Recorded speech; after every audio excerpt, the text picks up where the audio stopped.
An outside regeneration, Connor. Really? Oh my god! Have you heard the news? Yes, we spoke about it today. Yes, I did. Whoa. Oh my god. This is when we have to put on a fake front, like I'm telling you for the first time this Okay, information. go on.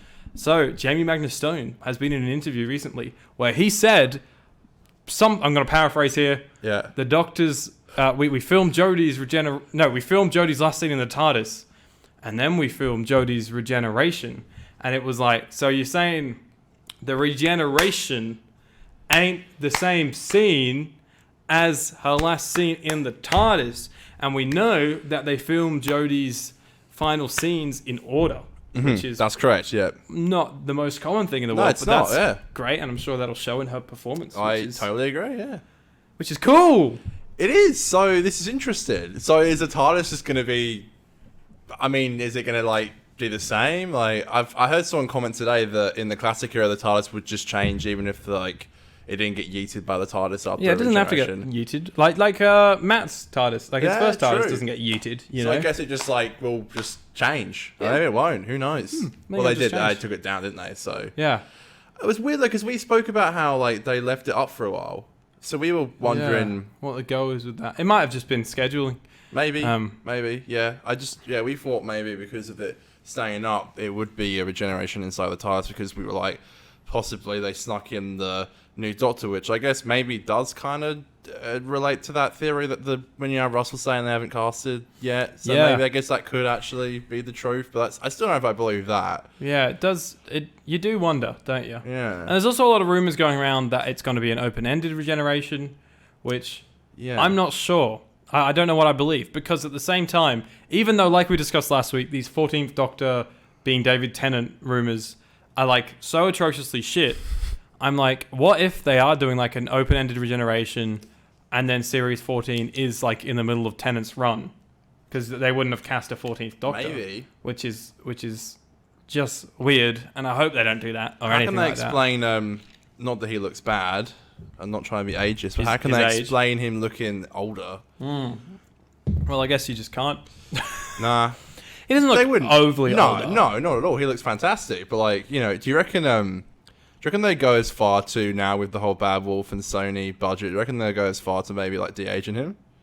Nah, I don't think they could Surely go that not. far. Nah, I don't because that would just be weird, hey? I heard someone talking about that today, and I was like, I don't know about that. No chance. Yeah, I reckon that would be way too far. Mm-hmm. Yeah. I don't see... I don't see David coming back for anything other than a special. Maybe it's like a 3-part special or something, but I don't see him coming back for like a full series or anything like that. I was watching a video before I came here, and the guy who leaked this whole thing about David, apparently on Reddit, has been right about several things before, some pretty big things. Interesting. He even gave this piece of information, which I didn't even know. The Sea Devils episode coming out in Easter is co-written. Is it? It is. Because I thought it was leaked to be. Yeah. And then when the BBC did their press release, it just said written by Chris Chibnall. Okay. Okay. So unless he's on Old Facts, I don't know. But that's the thing. So what I saw from that Reddit post, he's the guy. He's said a couple things. He said that Maxine was going to be the co-writer for the Weeping Angels. That came true. He said a couple things that have come true. Mm-hmm. So he's the one who said the thing about David Tennant, and also Catherine Tate. Yeah, I don't know if I can believe all this crap, but that's the thing. It's like it makes sense for them two to come back together and play the same roles just for an episode for a special that's based in that run. You know, like the 5 Doctors. You get the Doctors back with companions that they could have been with at the time. You know, but yeah, and I think they were meant to with the 3 Doctors, but they couldn't get the second Doctor's companion back. I think there was like scheduling or something. Right. Yeah. Okay. This is a weird time. Sometimes it is. I really question who starts these rumors if they are just rumors. You know. To be fair, most Doctor Who rumors do come true. Most Doctor Who dreams don't. Some do. Like I think there could be some. Is legitimacy a word? Legitimacy. I think there could be a little bit of it to it. Okay, maybe. even the guy who leaked that also said that that Smith was set to return. Really? Yeah, but nothing to do with anyone else. Which that is weird. That does kind of upset me, but I'm also like, why am I getting upset over a rumor? Like, who's to say that's even the truth? I think I don't know. It's a shame because they're definitely two of the Doctors I grew up with the most. But I'm not really excited if it's just Tennant and Smith that come back because we've had them two together before. Yeah, it's like it'll have to be Tennant, Smith, Pete, Jodie, and the 14th Doctor. I love Ek. I'd love Egg Dog, but I just don't think it's going to happen. It's just not going to come. He's like saying no. And I love them to squeeze in Mr. McGann, Mr. Paul McGann. But I'd also love a spin-off series. I'd take that as an alternate option. But everyone knows that. Everyone wants that. That could happen. It could happen. It could. Like, you don't. It's such like a, I guess, exciting time because we know that RTD wants to do these spin-offs. But whether or not that will happen, I was listening to a podcast. And it's a very it's a podcast I listen to often about Doctor Who, Big Blue Box podcast. And I believe, I may be misquoting here, but I believe that they said that they spoke to someone at like a BFI event in the UK for a screening of a classic Blu-ray remaster. They do them every time they do a new box set. Yeah, I've seen those. Yeah. They said that they was talking to someone that works at the BBC there, and that even though the BBC is acting all positive about Who, that they're actually not happy with how it is at the moment, which is interesting. What was my point to do with this? What were we saying? Oh, yeah. So whether or not the BBC want to trial a couple of seasons with RTD before they start to commission spin-off shows or something, or whether or not they're going to be like, nope, got full faith in you, RTD. You've saved us once before. You've saved this show before. You'll save it again. So I don't know. So they said that the BBC weren't too happy with what Russell's doing. Well, take it with a grain of salt. I might have literally just go and listen to the latest episode of the Big Blue Box podcast because I've never listened to it. I probably should. Because that's where it was mentioned. I swear they said that they spoke to someone, but it might not have been. They might have heard it from a friend of a friend. I don't know. Right. You don't really know. Okay. But yeah, it just makes you wonder. Maybe it is all the front. Maybe it's not. Maybe that's complete bullshit. A pinch of salt. I wonder if now that all these rumours are coming out, surely the BBC, they're pretty good at, after all these fucking rumours come out, that they just go and release it. Like, say something about it, for fuck's sake. Yeah. It's all I hear about now with Doctor Who. It's all I hear about. This theories. This damn theory about David Tennant. Well, what do you reckon? What are we going to see? Are we going to see Jodie regenerate on a green screen? Are we going to see her regenerate you made a good point on a saying set? That today. What could it be? I don't know. I think it's cool though. I think if Chibnall's done one thing in this era, he's definitely not been by the book. So I can see him doing something different with the regeneration as well. Yeah, because most classic Who regens aren't in the TARDIS. One last fuck you. One last fuck you. What could be the most fuck you place to regenerate? A green screen, but they don't key out the green. Yeah. And it's just on a green screen set. And it just cuts. Yeah, that's it. Big fuck you. Yeah. His final fuck you is a regeneration you don't see the end of. It could probably be like that, and maybe it continues on. Yeah, who's to say this 6-year special, like you said last week, is even in the same universe that we're in now with this Doctor? Like, nobody knows. It's a good point you made last week. I can see them doing that, because that's a really good way to bring Jodie back, because it wouldn't be her Doctor. I don't know, man. I just want to see some cool shit. Is that so much to ask? Can I just announce something already? Because I feel like we're fucking just... Give me the fucking Doctor. Every week we're going in circles like, could it be this? Could it be that? I don't expect to hear everything right now. But can you just give us We need some content. Apparently they're filming in May as well. So they got to do it soon. They're going to set leaks. Clock's ticking, mate. Clock's ticking. The clock is ticking. The clock's ticking. Ross, give us your bloody information. Folks, we're talking about not Nightmare in Silver today. We did that last week. Today we're talking about the name of the Doctor, the Series 7 finale. So big episode. A few things to talk about today, and at the end of this episode, we'll also give our roundup of the series, talk about some good episodes, some not so good episodes, and we'll give our final series rating, calculated an average of all of our ratings throughout Series 7, to see what we really thought about Series 7 of Doctor Who. So that's going to be a lot of fun. All of that funness to come. If you like hearing about us, you can follow the Linktree in the description below.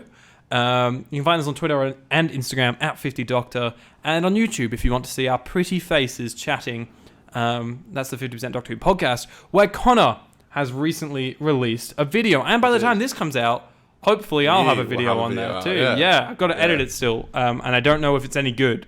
Yeah. So I might shoot something different. I don't know. We'll see. I'll try my best to get a video out.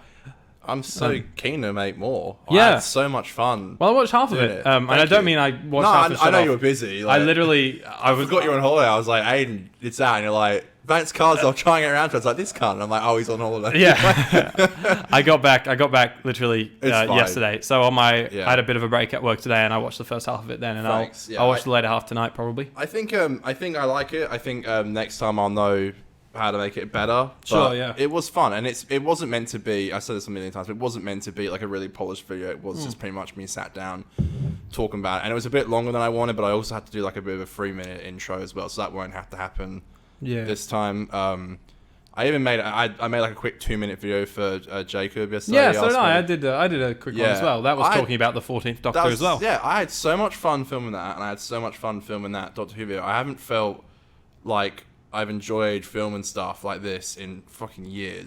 It's certainly nice to just ramble Doctor Who, isn't it? It was. Yeah. It was so fun. So, hopefully people find that interesting, because that's all we do. I wonder when his video will be out. But yeah, we'll let you know when that's out. But I really appreciate him asking. It was really fun. I literally filmed the whole thing in like 45 minutes and edited it, and I was like sweating like a pig by the end of it. But I got it done. And he's got it. So I literally just sent him uncut 3-minute thing of me waffling, and I didn't stop. I just was talking for literally 3 minutes. It's bullshit, all right? And I'm sick of hearing about it. He can cut me down if he wants. He can. Yeah, he can. You know what?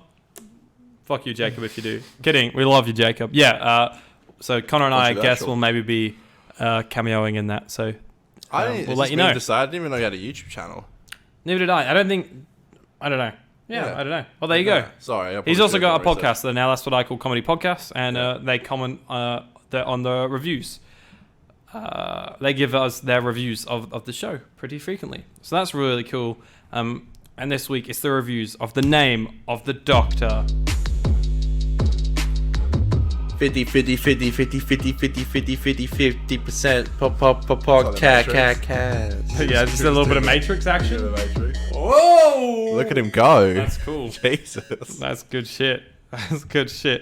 Yes, today, The Name of the Doctor. The Name of the Doctor is the 13th and final episode of the 7th series of the British science fiction television series Doctor Who. It was first broadcast on BBC One on the 18th of May 2013. It was written by Stephen Moffat and directed by Saul Metzstein. The episode was watched by 7.4 million viewers in the UK. In the episode, an entity called the Great Intelligence kidnaps Victorian-era detectives Madame Vastra and Jenny Flynn and their butler, Strax. Excuse me, a little burpy burp for you there. I moved away from the microphone, if that helped.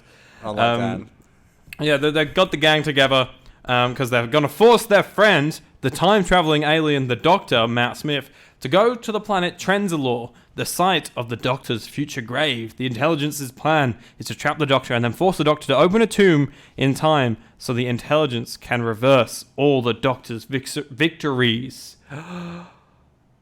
Conor, where were you every week. in 2013 when this episode came out? How were you feeling going into it?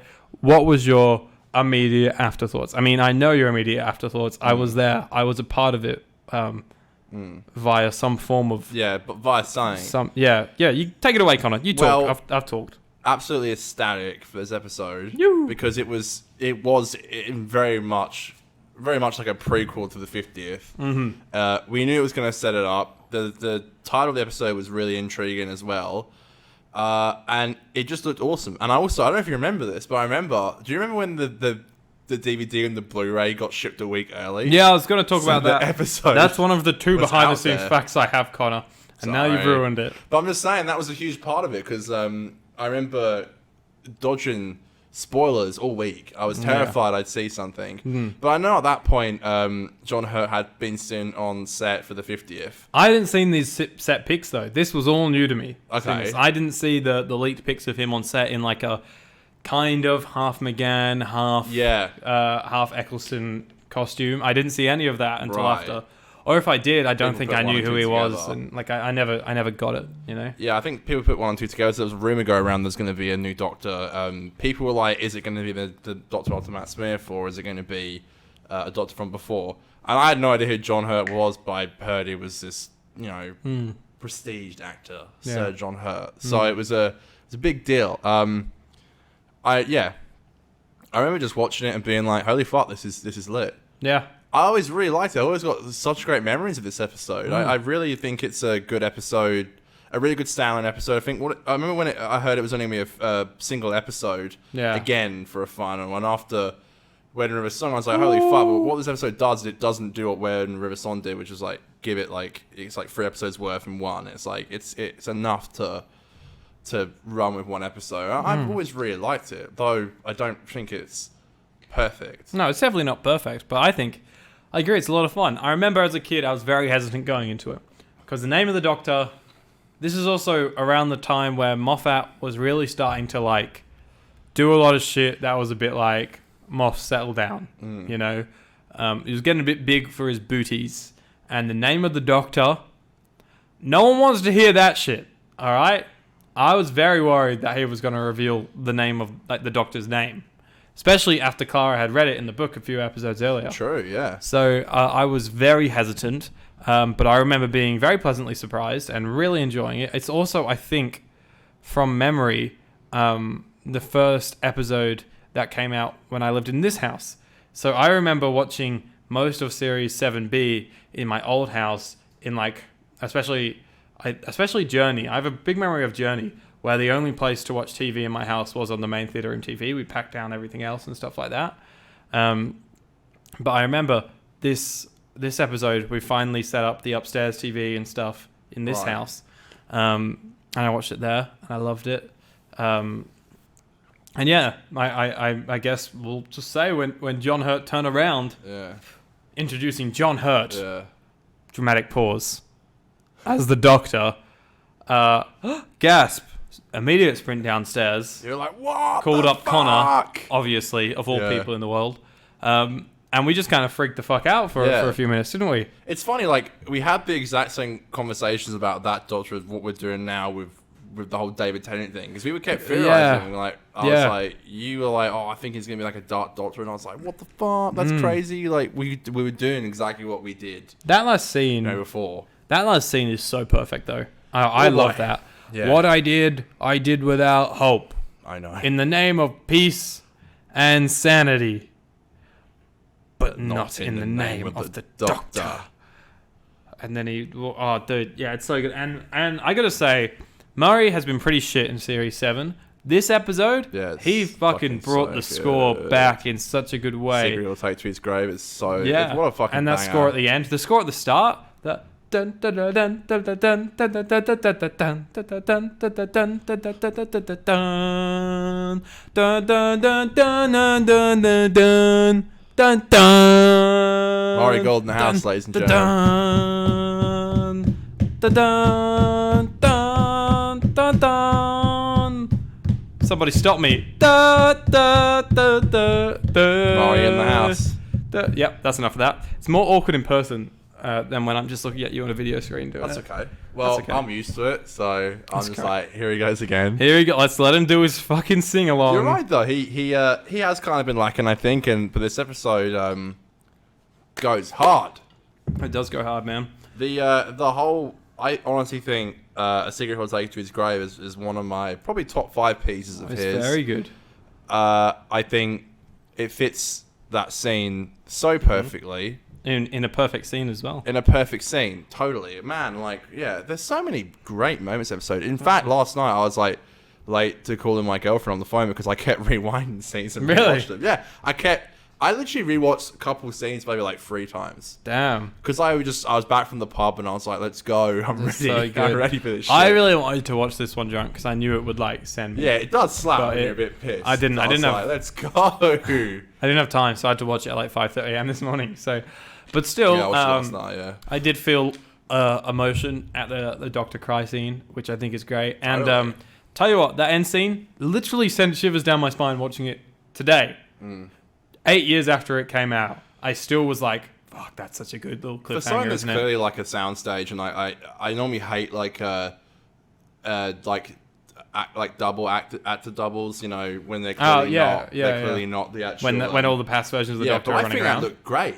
It was like very hard to like not recognize that they weren't actually the original actors. Like you really couldn't tell, except for that. And then they kind of ruin it in the 50th, and they do that final shot when it's all the boys, all the mannequins. Double, yeah, you can definitely tell there. But in this part, I even thought I was texting Dylan when I was rewatching it, and he was like, "I hate how they added all the car into the old footage." I think that looks really cool. Yeah, I like how they did it as well. Yeah. It was really nice to see some old stuff, and they look like they remastered it a little bit. And Clara being in it didn't look as shit as I feel like it. Yeah. And they colorized 60s footage for the episode as well, which was good because that was obviously black and white. Yes. So that was cool. A lot of effort went into it, and I think it was just like it was a hype fest. Really, it was like 6 months' time. You're having the 50th, and you get the old score.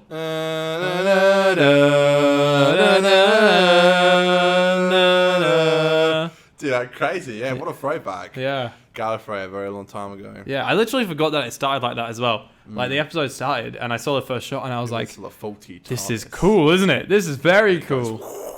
Zoom, zoom, zoom. Goes like a pipe. Yeah. And it just pans. Such a cool start. And the score, and you're like, oh my god. Yeah. Really cool start. Yeah. It is kind of a bit like, I don't know where I'm going. Yeah.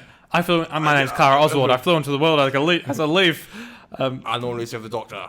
I don't know where I'm going. She's just flying around. Again, it didn't look shit. Like, it actually looked really cool, though. I don't know how they filmed it, but it looked really cool. There's even some stuff like when the second Doctor is on like the Palm Beach running past stuff. Yeah, that stuff. The background and stuff isn't from an episode. They've taken him running out of an episode and put him onto a new background as well. Yeah. So that's crazy. Again, effort was put into it. I think that footage didn't look anywhere near as bad as it could have. And I actually liked that. Again, do I like the whole storyline of Clara jumping in the Doctor's and just being everywhere, saving him all the time? No, I think it's stupid. It kind of reminds me of like it's the whole like people yell at Chibnall for doing the time as Chibnall. Like, hang on a minute, Moffat's ruining canon that Clara is literally everywhere, and no one really had a problem with it from what I remember. But yeah, I really liked it. It was so fun to rewatch. Actually, I was really looking forward after not really enjoying many episodes prior to this. Not hating them, but not really loving them much. So I feel like to have this episode, which I feel like I really actually just had a really good fun time with, and I appreciate it's a dark episode. It's a really dark episode. Yeah, really really dark. Respect for a final, because the 50th is kind of light. It's a bit dark, but this episode is really quite dark. Yeah, it is. And I respect that Moffat did that. And Matt's final 3 episodes are pretty depressing. Like, yeah, and I think this is a really good start to a trilogy. Yeah, we'll see how it pans out. Doctor trilogy. I'm interested to see how I find time this time, because I used to really hate it, but I think I don't think I'll love it, but I think I'll find a bit more to like in it this time. Aidan loves to hate it. Aidan loves to hate it. That's right. So, like I said, the episode is directed by Saul Metzstein, who is a very familiar face this season. Good man. Connor, can you name the episodes he directed in Series 7 of Doctor Who? He did Cold War. No. Fuck! Oh, no, he did Dinosaurs on a Spaceship. Correct. He did Power Free. No. Town Called Mercy. Yeah. Fuck. And then he also did... he did Rings of Acton. No. Fuck. He did... Sorry, did I say Rings? I meant Bells of St. John. No. He did. No, he didn't. He did Hyde. He didn't do Journey. Did he do last week's episode? He did, didn't he? He did Nightmare in Silver. No, he did. No, he didn't. You've literally guessed almost every episode of the series. Asylum? No, this is the guy who he said he did all the Paternoster Gang ones. No, my fucking god. The Snowman. So he did Dinosaurs on a Spaceship, A Town Called Mercy, The Snowman, The Crimson Horror, and The Name of the Doctor. There's only Doctor Who episodes. But so he's like the main director of Series 7. Actually, considering. No, you fucking didn't. You literally guessed 70% of the episodes and got 2 of them right out of them. I'm a Saul fan. Okay, what can I say? What can you say? What can you say? Nothing good, apparently. And we have the Paternoster Gang back, which is a lot of fun. their second last appearance. Yeah, second last. I feel like they were a cool addition. I feel like they kind of got shoved to the side. My biggest issue with the Paternoster gang in the episode, and it's still annoys me to this day, I really like Jenny's character, but Jenny should have stayed dead. Yeah, I agree. That scene is so amazing. Yeah. When she says, I think I've just been murdered, and it's completely ripped away when they just bring Like her back. 2 And then they minutes kill her later. twice and then bring her back again. Yeah. I gotta say, the Paternoster gang, funniest shit ever. Like, one of the funniest lines in Doctor Who is Matt going, considering no one can see you right now. God knows what that just looked like after they've kissed. The old smash. And it's just a 3-shot of the 3 of them just stood there looking around like, the fuck did he just do? It's great. It's such a well-framed shot for like comedic timing and stuff. Yeah, I thought really that was like a good that. bit of direction. Did you like them in it then, or? Yeah, I thought they were great. Yeah, definitely shoved aside a bit at the end. But I was watching, when they do the conference call. I guess is like the first thing that happens after the title sequence. Yeah, and they're all talking, and I was like, I love all these characters. Like, I love Clara. I love the 3 Paternoster gang.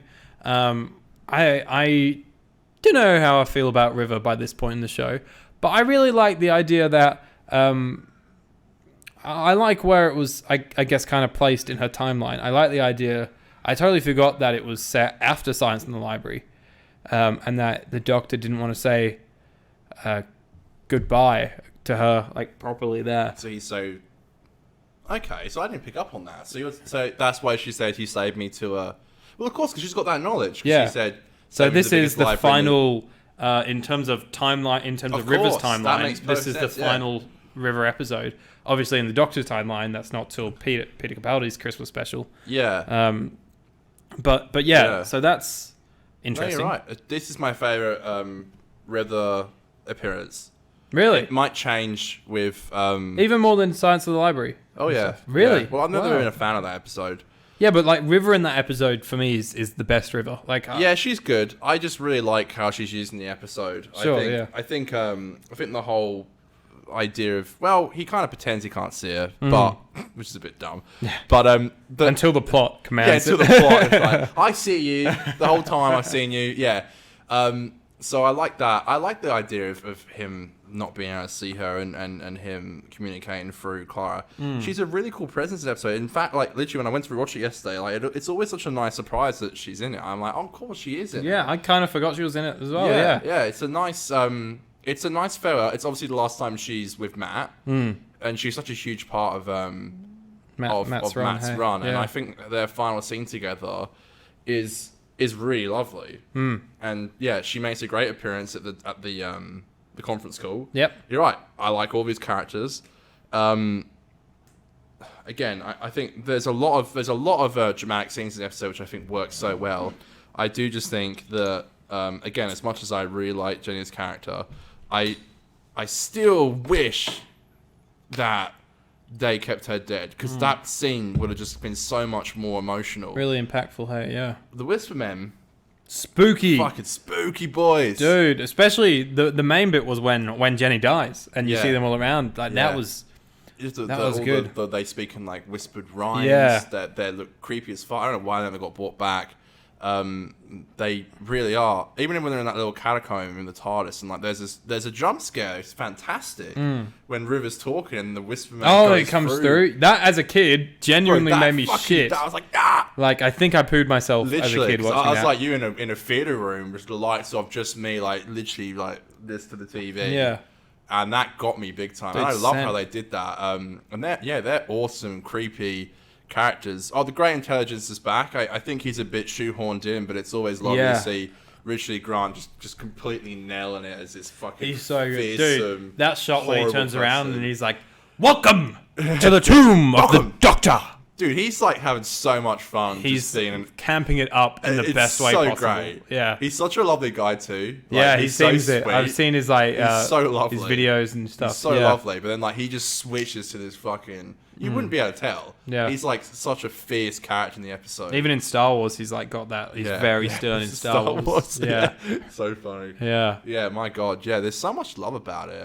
Yeah, the conference call thing is really fun. We get a brief. I forgot again. We get a brief cameo from Artie and Andrew. Their final. Yeah, let's go, King. Slay. Let's go. There's a little reference to Souffle Girl again. A souffle. It's not the souffle. A few references to that, wasn't there? Yeah. Yeah. I do like that whole bit in the house where she's making this souffle. It feels nice. Clara's theme going. Then she reads the thing. And it's so embellowed that they even gave her a candle because she's going to pass out anyways when she touches the letter. No, I know you won't use it. Yeah, that was kind of dumb. It was like, why give her the candle in the first place? But sure. Oh, Jenna's such a babe, man. She looks so cute in this episode. Yeah. Yeah, so I guess like from there, we find the Doctor in Kara's house. Oh, man, what a perfect scene. Probably one of my favourite scenes in Doctor Who. That's great. Well, we got him like looking around Blind Man's Bluff. The little Daleks. Yeah. No, the little Daleks. That's so funny. I love that. It's so good. And then I love the score cuts out for a second. And he just looks at Clara and he's like, what's wrong? Dude, the way the score just comes in. And I love it. I love it. Everything about it I love. Just like you start in Clara's perspective, making the tea, and you just hear him chatting. And you got a side-on shot of the Doctor where you kind of are a bit detached. And then you see Clara like look up, and then you then get a close-up of the Doctor and see that he is actually breaking down. And I think this is a perfect performance from Matt. I think there's times in Matt's run when he gets a little too emotional at parts.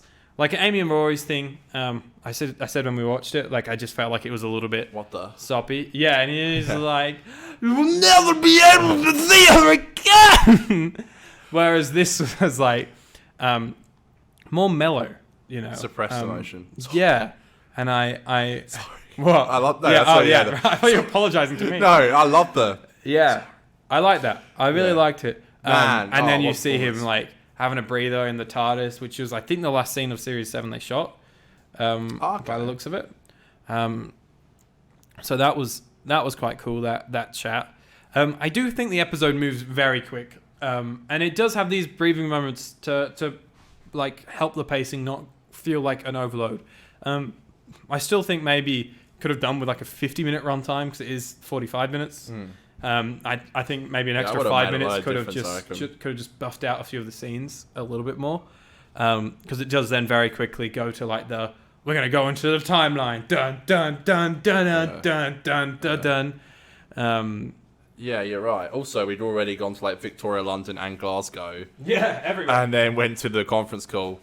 You're right, though. I really do think that. Yeah, you're right about that shot about how you don't see Matt's reaction until Clara looks over, and you almost feel like you're seeing his reaction the second Clara does. Yeah, that's it. Doesn't even notice that he's broken down, which I thought was amazing. And you're right. There's a lovely line there as well, and Clara's like, "Who's the woman with the funny space hair?" And it was like, "Was it an X?" And the Doctor's like, "Yes, an X." So funny. I love that line. It's so great. It is good. And it's all good stuff. A line I've always loved as well is he says, "Rear would know." It's like Trenzlaw. I know the name. Always like had an idea what it was, never wanted to figure it out for myself. And then he says Dorian mentioned it, a few others. So Dorian gets mentioned. Yeah. Which I thought was really nice. I always loved the Confidential, and they said to Matt, "Don't swing on the bars." I was about to bring this up because I watched this as well. Swings on the bars. Yeah. So funny. Yeah. I love it. That explosion's awesome. That shot. Hold on! Under. You can tell Clara was maybe a little bit too new to be able to break the rules and do the swing as well because she just kind of slides down. He swings on the bars. And he does the big swing, which is awesome. Speaking of that, like little behind the scenes clip, because I've been watching for all of them. Yeah. And I always feels like they pick the weirdest stuff to do to show the behind the scenes of. It's like in this episode, you don't have to keep it spoiler free. Everyone watching this has watched the episode. I see. But they don't do anything about how they brought the old Doctors back, like the people in costume as the old Doctors, or how they like scoped Clara into the old footage, like or like anything to do with the John Hurt shot, or anything like that. Or even like Alex Hingston being back. Like they don't show any of like the coolest shit was the bar swing bit, which was cool.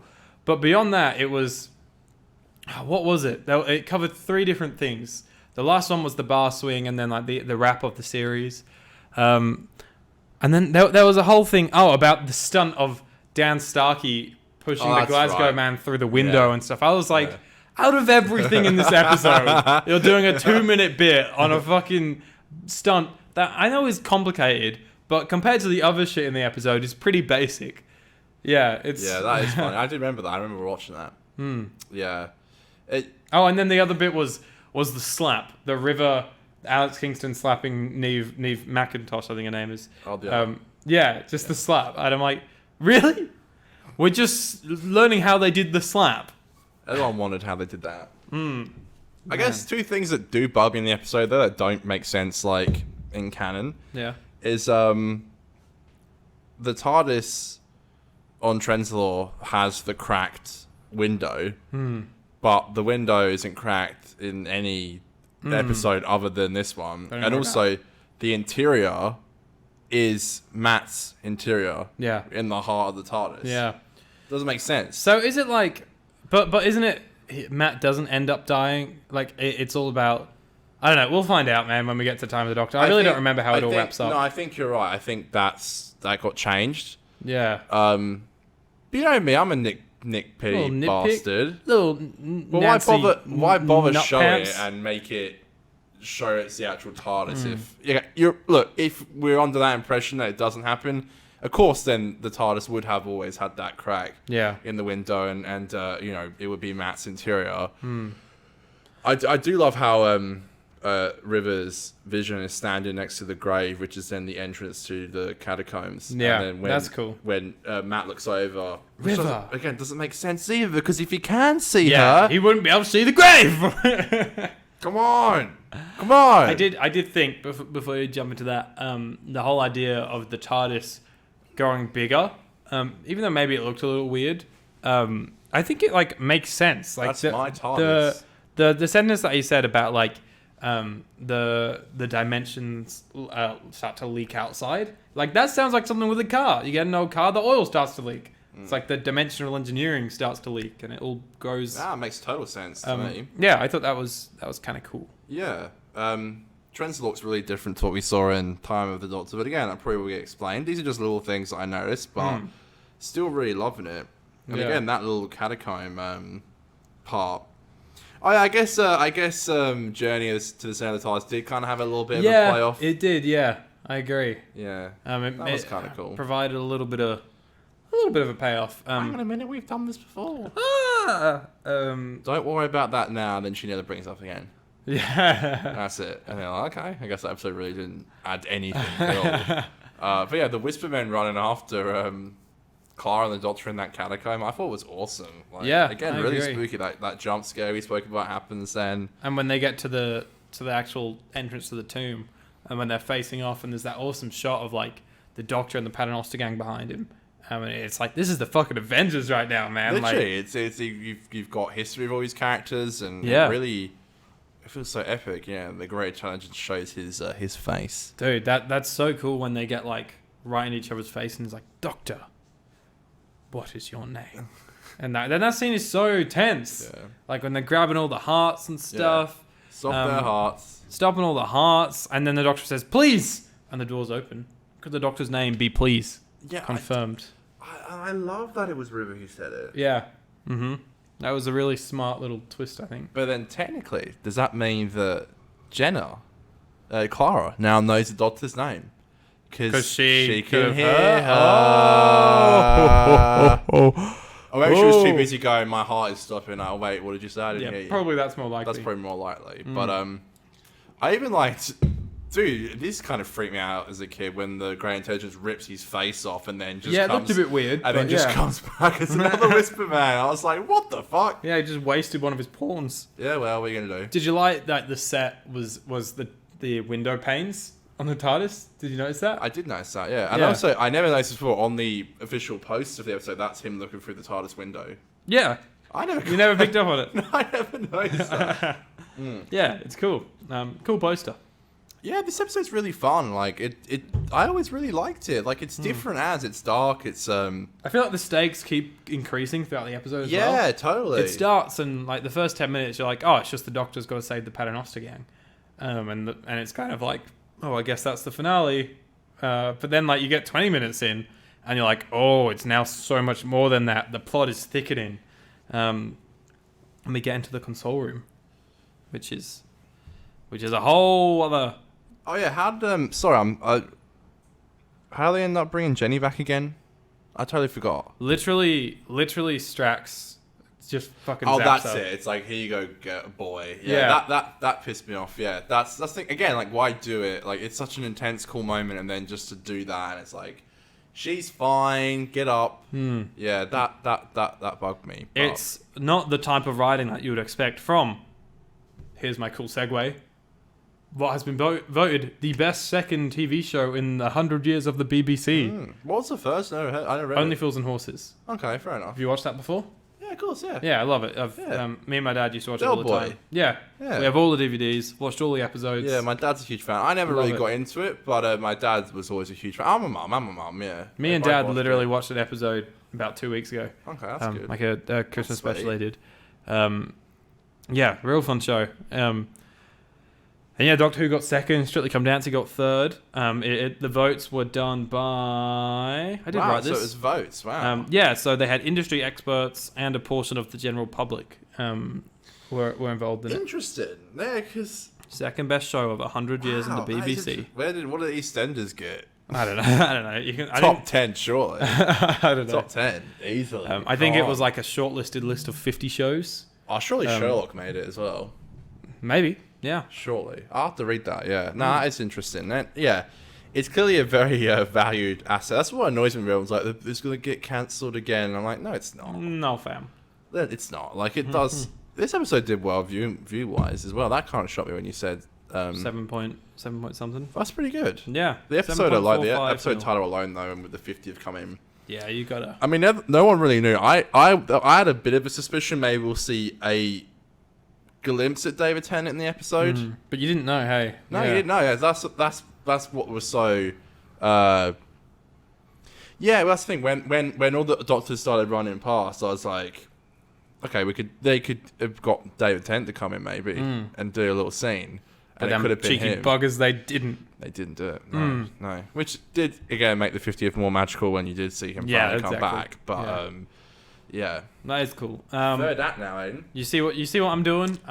These last couple of episodes, I've been integrating a bit of the topics and the news within the review, so we're not just chatting about the. I did. I'm trying to shake it up, you know. I thought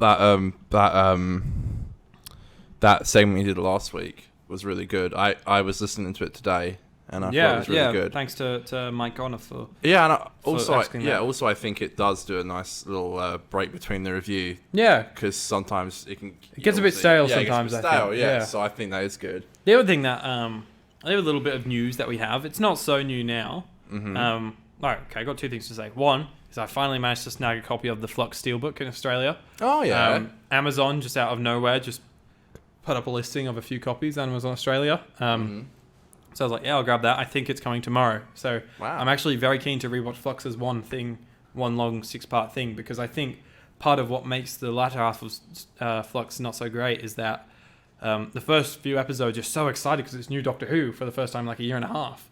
And then it slowly starts to wear off. So even though definitely the episodes in the back end aren't as great, it doesn't help that you're getting not fatigue, but you know, it's not as exciting that Doctor Who's back on the TV at that point. Of course, yeah.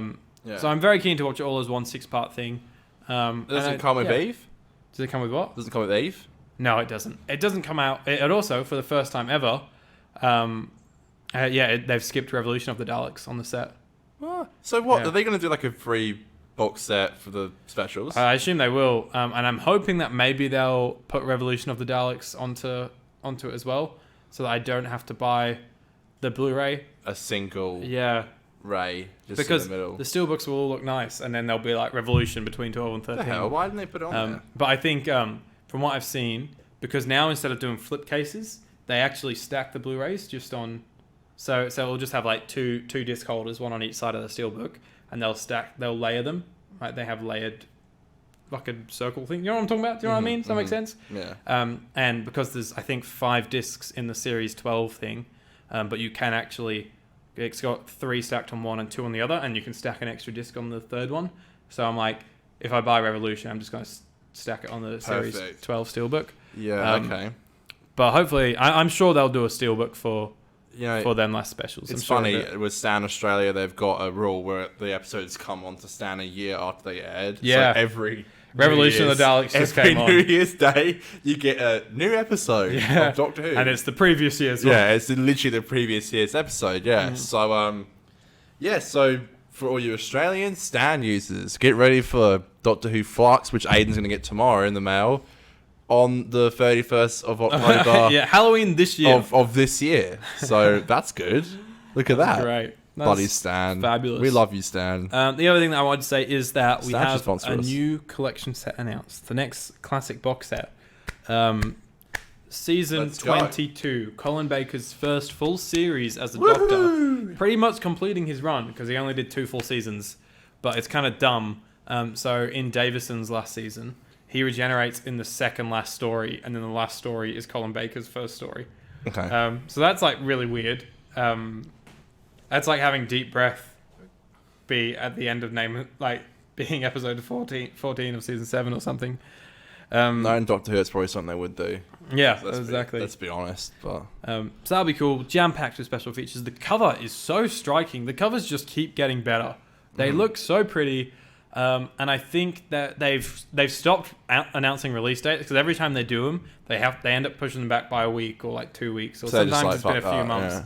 So literally, I think out of like the 10 that they've done, only 1 or 2 have come out on the release date. I'm not even kidding. Like I think that is fact. So the last 2 they've done, they've not announced the release date until like a month before. And even then, the season 17 one that came out, it got pushed back a week. Right. But what you can tell is that they have a screening of, I don't know what episode they're doing. Is it Attack of the Cybermen? No, the Dalek one, whatever it's called. I've not seen season 22 before. The Dalek story is at the screening at the BFI at the start of March, and usually that happens like 2 weeks before the box set comes out. So you probably expect mid-March for season 22. And if you're in Australia, probably in like 2027 it will come out. Just order it on Zavvi Australia, mate. It'll come. It'll take a month to get here, but at least you still actually get it, and in the better packaging. So that's good. You know, my girlfriend got me the Heist vinyl for Christmas, and then we got a text a few weeks ago. This is Macklemore, Ryan Lewis, it's the Heist, which is probably my first favorite album, maybe tied with Since I Left You. So anyway, I was so excited to get it, and then we got a text saying that the official stock had run out, but they have. I don't know how this even works, but like we have another place that has copies, so we'll fully refund you, and then we'll send you a copy for free. Damn. But they're like, we don't know when we're gonna send it. We don't know when we can get to you. Yeah. Because for ages it hadn't. She ordered it like a month before Christmas, and then it hadn't even left America. I was like, something's got to be up. So you can't even go on the website anymore to order them, and that's another thing that I was like, it's the official Macklemore website, but you can't even go on the website anymore to order any like albums, any vinyls. Wow, interesting. So I was like, babe, you got the last one. This is fantastic. Turns out she didn't, because there wasn't any. I don't know. They must have different warehouses, and then they went to take it from one of the warehouses, and it wasn't there. So I don't know. I said to her, I was like, imagine if it just never comes. Like they've refunded her, so they've said on their own part, we'll send you one at no cost. So what I'm going to do now is she's going to get me Gemini on eBay, because you can't buy it on the store anymore anywhere, which is his third album. Yeah. But that's just So I get it with shipping. Shipping's the most fucking annoying thing ever. Nightmare, I hate it. Like, sorry, this is a mild tangent to what a lot of people probably don't care about, because I don't think there's a lot of Macklemore and Who. Oh, there is though. There is Glorious. There is Glorious. And Glorious all over is the on Series Gemini, 11 so there you go. soundtrack. Glorious. God, people talk shit about. Trailer. I don't care. I love it. I love it. Trailer. I rewatched it like a month ago and was Oops. like, damn. Yeah, we don't talk about that one. We don't talk about the Oops trailer. The fucking. But like the main series trailer is so much fun. I have weird nostalgia for series 11 forming. I feel like I'm just always going to be nostalgic for Doctor Who, even if I hated it at the time. We went to the cinema to go see. Woman Who Fell to Earth. Yeah, I saw pictures of that the other day. That's the last theatrical release they did for a Doctor Who episode. Well, it is. New Who, at least. Hopefully, it'd be nice if maybe they do the centenary. That could be cool. Possibly. Or spicy meatballs. 260th again. Did they? Yeah. Sorry. Quick question about Mac. Did they do Unruly Mess on vinyl? Nah, because I love that. That's my favorite of his albums. I know. So I follow this Mackmore fan page on Twitter, and she was posting some stuff about Unplanned Mixtape, which has got my favourite Mackmore song on it called The Town. Sure. So I messaged her about it. I was like, man, such an underrated album. And she was like, yeah, anyway, we got talking. And I was like, yeah, this and that. She's actually met him like several times. Like, really? They're relatively friends. Anyway, I was like, so weird that they never released Unruly on vinyl. Because there's a release for The Heist. There's this third album. Anyway, we both said to each other, we reckon there will be a 10th anniversary press, because you know how some albums do that, they don't release them until... Wombats did that recently. Yeah, there you go. So Heist is 10 years old this year, so they're going to do a 10-year anniversary version of The Heist. Oh, fuck, I might actually get that as well. 100%. Yeah. 100%. So, to clarify, I'm getting the original and the new one, the new 10th anniversary, when they announce it. And I believe Unruly came out, I think it was 2 or 3 years after... The Heist, so you might have to wait like 2 or 3 years, but I reckon 100% they'll release a 10-year anniversary version of Unruly. Yeah, because I really like Unruly. So I was always wondering why they didn't do it. Banging. Every Doctor Who fan loves Glorious. They're gonna get claimed for a cover of Macklemore's Glorious. That's it. Glorious. And then Series 12 had like a different song that was less poppy. It was that one. That was like down, down, down, down, down, down, down, down, down, down, down. Waking up in someone else's bed was what I was waiting for. Dude, weirdest thing. That's the Class theme song that Conor just sung then. Oh, Jacob just tweeted a new video. Oh, so the video's out now. Yeah, go check it out. Go check it out. Waking up in someone else's bed was what I was waiting for. I sent you a Snapchat of this the other day, but I literally I hadn't been listening to it. Got in my car, my Bluetooth connected. And that song just played. The Class theme song just randomly started playing. Yeah. And I was just like, fuck yeah. It was in one of my old playlists and it came up today. And I was like, the Class theme, let's go. That's a vibe. We got to do Class at some point. Yeah, we have to. Probably, we might have to. Keen us to do it. We might have to. I don't know if we could do an eight episodes of Class, but I reckon if we split it into 2 parts and just do 2 special episodes. I've been wondering what we're going to do with, I'm just going to scratch my nose with the mic. Wondering what we're going to do with when it comes to spin-offs, because it's gonna be also we struggle to watch 1 episode a week. A whole series. Well, what are we gonna do? Here's what I was thinking. All right, this is my pitch to you live on air. Dr. Stan, it's been a while. Let's go. Let's play the sting. Let's see if I'm in or out. Okay, my pitch. Dr. Stan. Yeah. So John Barrowman. Oh god. I'm out. I want him on the show. Okay, I'm out. No, I can't be bothered talking about him week on week. Okay. I don't think I could do Torchwood week on week. Okay. But what I was thinking... Nor do I think it would work. ...is if in a few months' time, we do a special, and it's Torchwood Series 1. And just over the next 2 months, just when you can, just throw on Torchwood. Between reviews, we can be then we'll just do all up, just one series 1 special, and then a few months down the line, we'll do a series 2 special, and then Children of Earth, and then Miracle Day. And I think Class, we'd do it similar, maybe split it up into 2. I see. So we can say, okay, we're going to review it in 2 weeks now. Sorry, 2 months. So we got till now to finish it. Yeah. Perfect. That actually makes a lot of sense. Sarah Jane, I'd quite like to do weekly. I don't know if we'd do it back-to-back episodes, but maybe mixing it up in Jodie's era, with alternating between. It's mostly 2 parts as well, though, isn't it? It's 2 parts anyway. So yeah. Okay. I'd like to properly sit down and review all the SJA ones, but Torchwood, I just can't be bothered being making the same jokes so much. Really? Yeah. Literally, I think there was a weird stage last year. I rewatched a couple episodes. Interesting. Because I've just seen it so much. So Also, the fact that Miracle Day is in there, it's so bad. Makes me want to fucking cry. Yeah, banging. Well, I might start chipping away at season 1 of Torchwood then. Okay. And then maybe in 2 or 3 months' time we'll do a series 1 special. All right. Well, it's good that It's good that I know that now, because I was literally thinking today, because you made that joke in the show. So my Uber driver just thanked me for his tip. I don't know why. Yeah, go Uber. Anyway, go you for giving an Uber driver a tip. I always tip my drivers. How much? Uber Eats drivers, you can give them a 5% surcharge, which is normally about $2. Yeah. And then with Uber driver, I normally tip them up to $5, depending on if they're like really nice and friendly. Normally, I normally tip my driver about $2 each time, $3, $4, $5. I'm so cheap. Yeah, look, my mum's like, why are you doing that? It's their job. And I'm like, look, especially during COVID times, I think it's really difficult.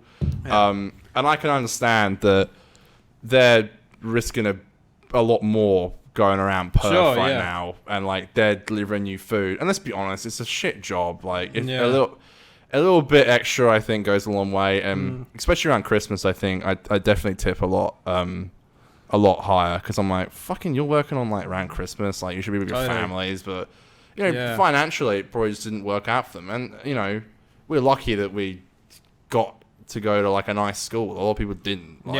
So that's why I tip. I don't want to sound wanky, but that's why I do it. Yeah. Speaking of, just to fill in, I guess, UK people on where we'll do it in like 2 sentences, because I don't like touching on it too much on this show, especially considering how bad the rest of the world has had it compared to us. Mild COVID update for how things are in Perth, because I guess we've been pretty transparent about it in the past. Yeah. Some episodes we come on and we're like, we're fucked. So COVID is in WA, and it's here to stay, kind of thing. We've got our 90% vaxxed. WA is 90% vaxxed, and it's gotten in, and we've gotten to a point now in the pandemic where we are dealing with it. It's still like, it's been very manageable so far. We've been having cases for about 2 or 3 weeks, and every day we've just been getting 10 to 20 cases. I'm aware that's going to go up and up, but it has been very... It started... very, very the same. It's not been blowing up yet. So 23rd of December, it all just started slowly. There was a weird cluster. Someone got in, who was had it, and then from there on out, it's just kind of gone downhill. But you know what? It was going to happen at some point. We had literally 2 blissful years of literally next to nothing. So we have been so lucky. Yeah. So whilst it is kind of scary for us, because it's the first time that we're, I guess, having to battle the virus, everybody panic. Kind of front on. Because all the other times we've freaked out is because we've had 2 or 3 cases in WA, which is massive, a massive state.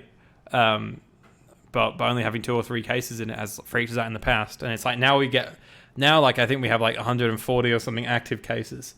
It's better which is still nothing compared to everywhere else in the world. The scariness was every day when we were in a lockdown, and your heart would sink every time they do a press conference to see if there was a new case, because you knew you'd be locked in longer. Yeah. Now when they're announcing 20 a day or something like that, it's I feel less scared now, because I'm okay, what's here now? The fear was always, when is it going to come? And I feel now that it's here, it's less scary. I'm in people's houses all day, every day. That's how I'll get it. I'll get it from working. Same with you. You'll get it from... work in crowds. Yeah, you'll work. I literally work in crowds. That's filming. how you'll get it. So sorry, Aidan. Well, no. I'm maybe about you that. won't. Dylan and Vinny and stuff, they have never gone there, and they live in the UK. It's crazy. All my family has. Maybe they're just immune. Who knows? Yeah. Yeah. Bit. It's a bit depressing. I've just been trying to stay away from it all. Yeah, I don't think you can get too down in the dumps about it. It's just a bad vibes. I just want to watch Doctor Who. And that's why we have shows like Doctor Who and episodes like The Name of the Doctor. Oh my god, I've just realised I've written all my information for Name of the Doctor in my Nightmare in Silver tab. Remember when BBC had to release an article saying that the Doctor Who would not reference the coronavirus? Did they actually do that? I forgot about that. They had to. It's kind of cringe when they mention COVID in TV shows. Again, the only one I think... Afterlife's been doing it. Oh, fuck. Oh, God. I've not done season 3 yet. Don't get me started on that shit. Yeah? But, yeah. Okay. Yeah. Interesting. I'm such a huge Ricky fan. I love the UK Office is one of my favourite comedies of all time. I'm so inspired by that show. I'll never be able to write something as good as that. And then I watch this shite, and I'm like, what the fuck is going on? And what blows me away is so many people love it. It looks so bland, it looks so cheap, it's so badly written. It's just, either way. I agree. I don't know why. I do find some enjoyment watching it, but I'm always this isn't great. I'm always sat there it's not great. I do feel... sometimes, I guess, a bit fulfilled by it. The end of Series 1 I thought was dumb, because the climax happens at the end of Episode 5, and then Episode 6 is him just going around saying, hey, man, thanks, or whatever. Afterlife spoilers. Bro, it's amazing ratings. It's so it's massive. I think it's Netflix's biggest comedy ever. It's done so well, and it blows my mind because it's just okay. Interesting. Also, did you hear? I've been watching Book of Boba Fett. I don't know why. I think I haven't even touched it. TV's a way for me to just chill out. So I've been watching it. Did you hear there's an entire just Mando episode? I've heard that there is apparently it's God's green earth. It's basically just season 3, episode 1 of Mando. It's the coolest, weirdest thing I've ever seen in my life. Yeah, it's a cool episode. Oh, the episode was fantastic. I've heard Book of Boba Fett. Seriously, you could watch it, and I swear on my life, you wouldn't have to. Cool, I might do that. Anything because to do with the Boba Fett show. I'm kind of over with Disney Star Wars, and I don't want to. This is such a wanky thing. And I know fucking Disney Star Wars doesn't revolve around me, but I'm starting to try and be selective about what I watch because I don't want... I'm sick of funding the system, if you know what I mean. With you, bro. I'm with you. And I've heard Book of Boba Fett is shit, so I'm yep, don't want to touch it. But I've heard that episode is great, so I'm maybe I will go in there. Literally, there's because I do like Mando, even though it is a little... Season 2 got a little bit fan wanky, but it was still fun. I still really enjoyed Season 2. Literally, man, there's 10 seconds at the end, you might be like, oh, what was that? And then it ends, and you're like, okay. You'll never question it again. Yeah, and wow. He's going to be in the last episode. Yeah. And it's highly alluded that Grogu will make a little appearance. But, man, it's such a great episode. And I've never seen a TV show in my life do something like this to the extent they do it. Yeah, where it is just an episode of that. Because, Stuntman said, they do it with, Ahsoka. And I was like, yeah, that's a fair point, but Mando's in it. Yeah. Boba Fett doesn't show up once. Yeah, it's just so weird how it's almost like they knew that this is what you wanted to see. Everyone's like, isn't it weird that the best episode of the Book of Boba Fett doesn't feature Boba Fett at all? Yeah, interesting. Really cool surprise. I didn't know. I heard he was in it, but I didn't know they were gonna do a full episode with just. It's crazy. It's crazy. When you watch it, you'll be so shocked about how you will never guess it's Boba Fett. Cool. I'm keen. Watch it. It's yeah. I will. Anyway, I wanted to bring that up with you because I didn't know if I wanted to hear your thoughts on it because I just thought it was pretty. Yeah. No, that does sound awesome.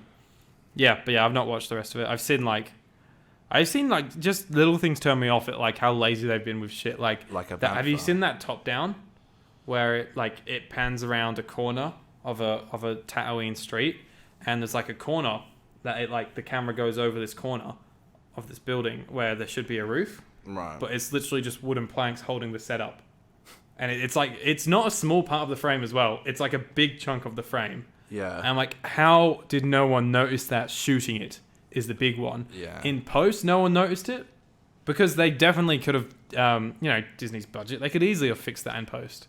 It baffles me, and I think those people don't deserve to be working with those budgets if that shit's getting through. Oh, I felt rage just then. Whoa! No, you're not wrong. Oh, I feel angry. I felt shivers. Even when they announced it at the end of Mando season 2, I was like, why? Yeah, same. I was what I the don't fuck care. Is this? Yeah.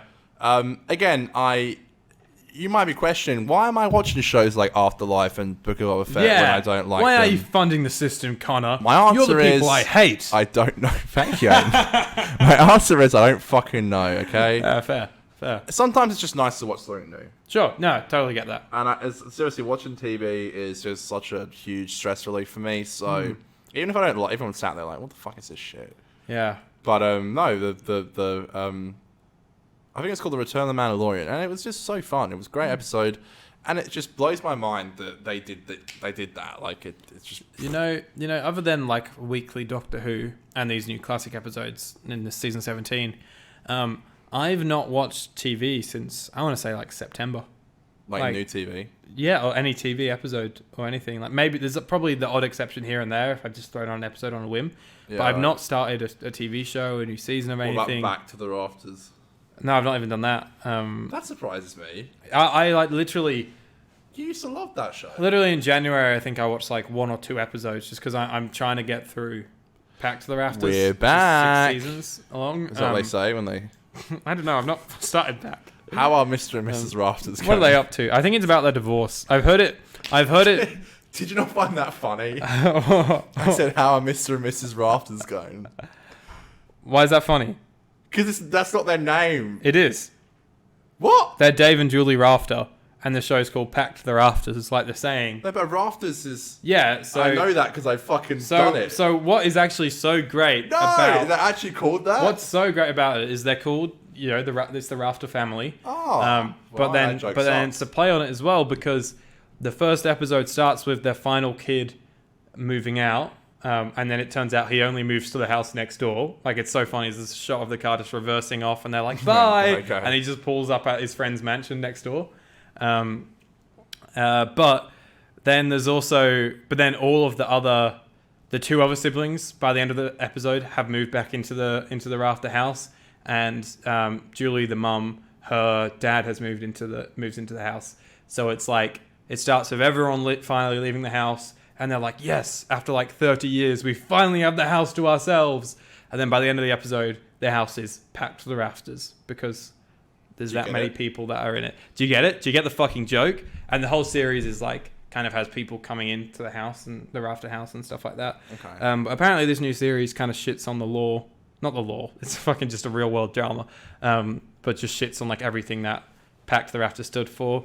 And also, it didn't get renewed for a series 2. Oh my god! So that's kind of killed me. I know my mum said she went to work. She used to work in a school. She went to school the next day, and people were crying in the teachers' lounge because someone died in the show.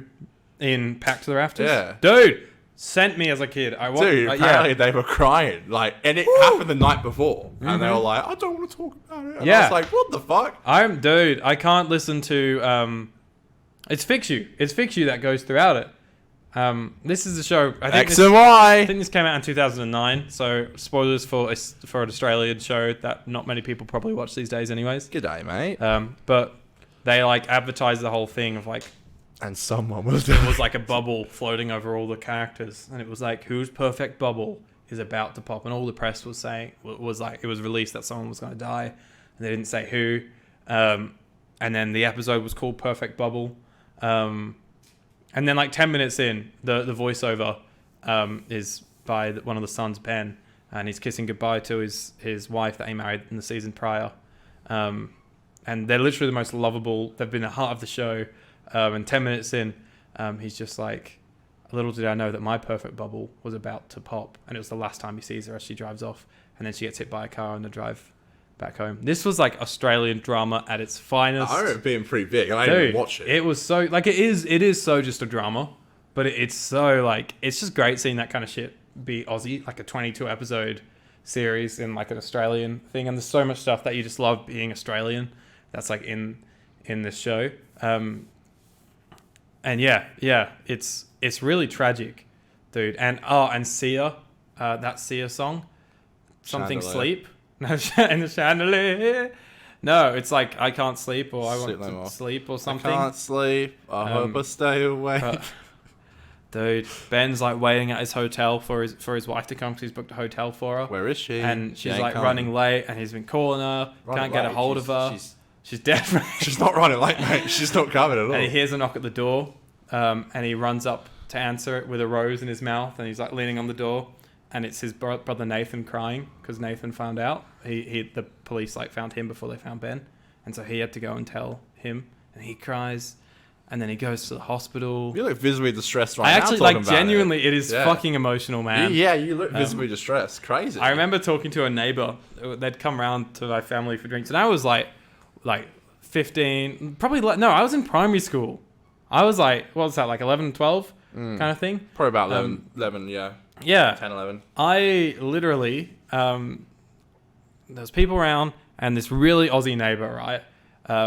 You seen the new episode of Rafters yet, Aidan? Yeah, he's like going on about it, and he's like, "Oh, did you see the alternate ending?" I'm like, "What are you talking about?" And he's like, "Yeah." So there's a scene actually in the episode where Ben, the son, and his dad go in to identify the body on the slab, basically.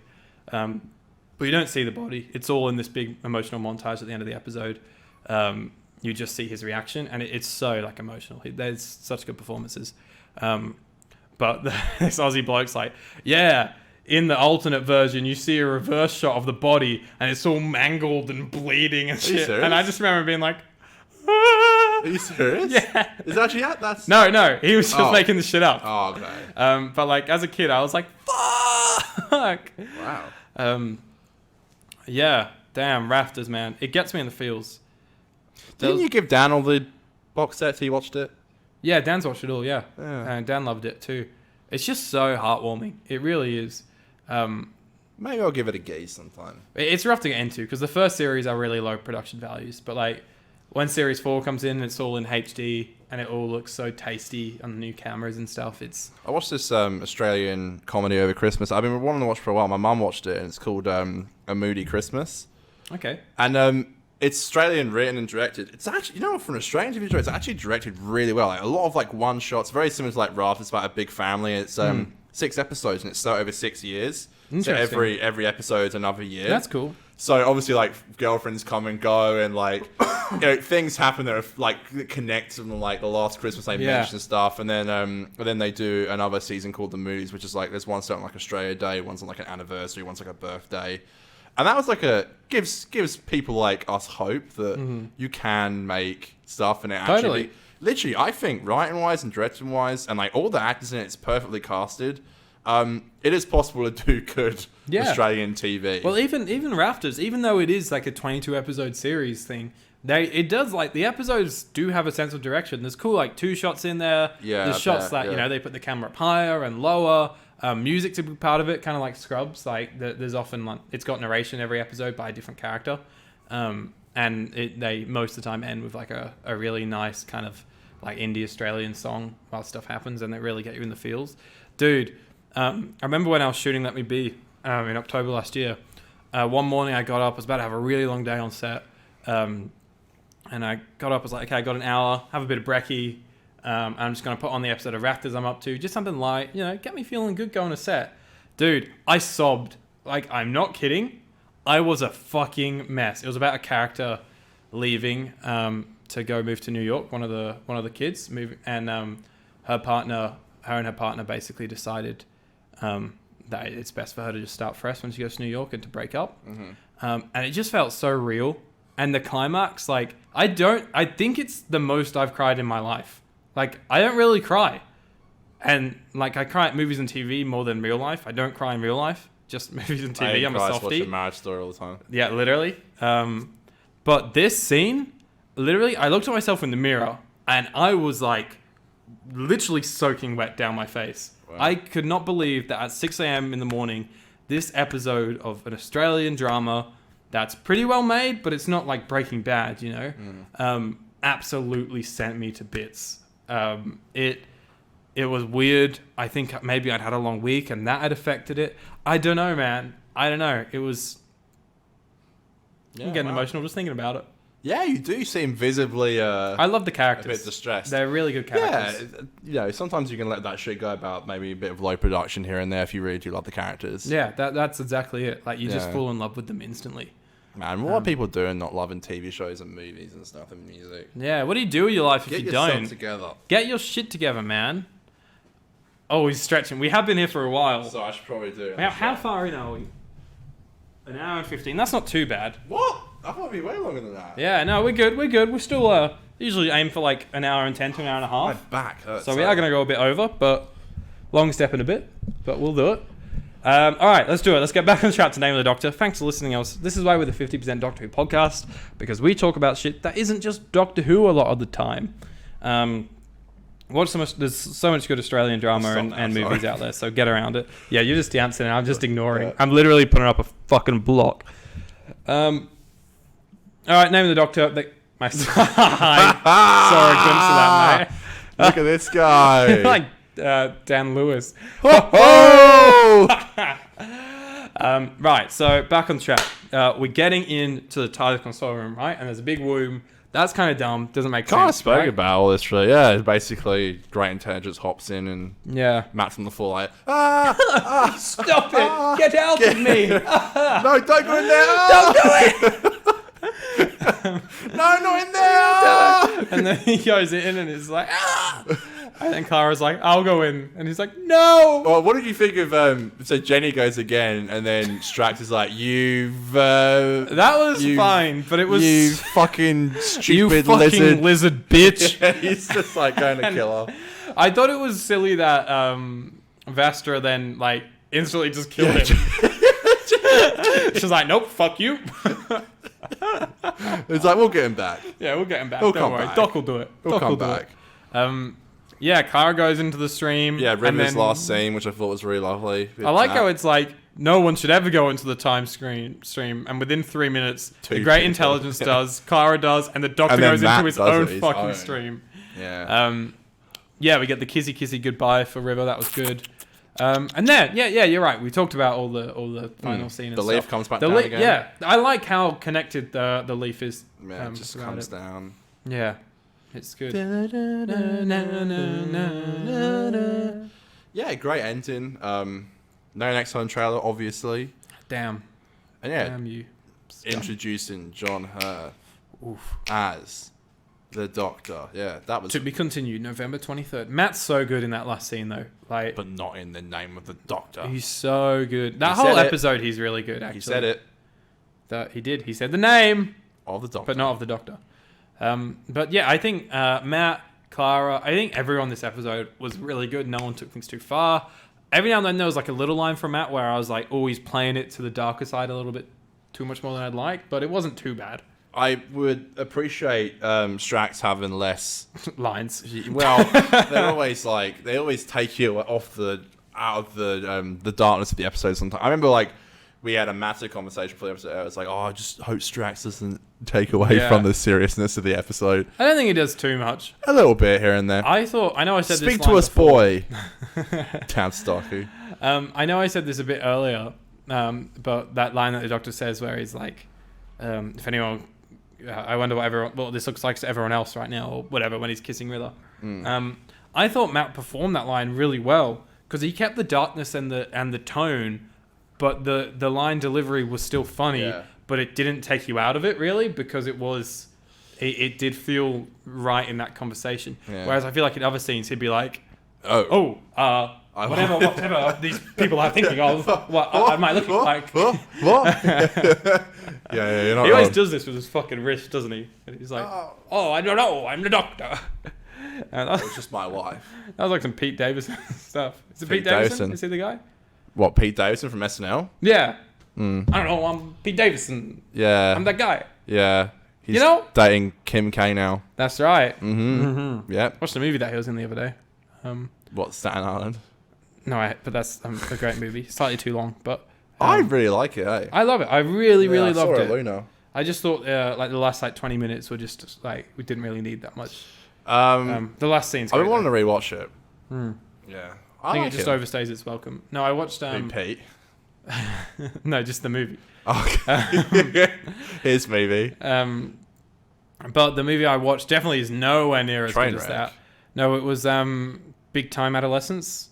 Okay. It's like, have you seen it? No, but I know most of his movies. I've heard of it. It's just like a kind of a basic comedy, young adult comedy. But I froth young Pete adult. Davison. Yeah, he just kind of. Nicole liked him first, didn't she? Yeah. But he literally is just, I'm Pete Davison. I like weed. Whoa. And I'm on SNL. Yeah, pretty much. That's pretty much Pete Davison. Any goofs this week? About Pete Davison? No, about the name of the Doctor. Any production errors, Connor? I mentioned many about the crack in the thing. Do I need to play the sting? The sting? Do I need to play the sting or not? Nah, it's okay. I'll save you that in the editing. Thanks. All right, we'll move on to Australia's second favourite segment then. Ladies and gentlemen, boys and girls, it's time for Behind the Scenes.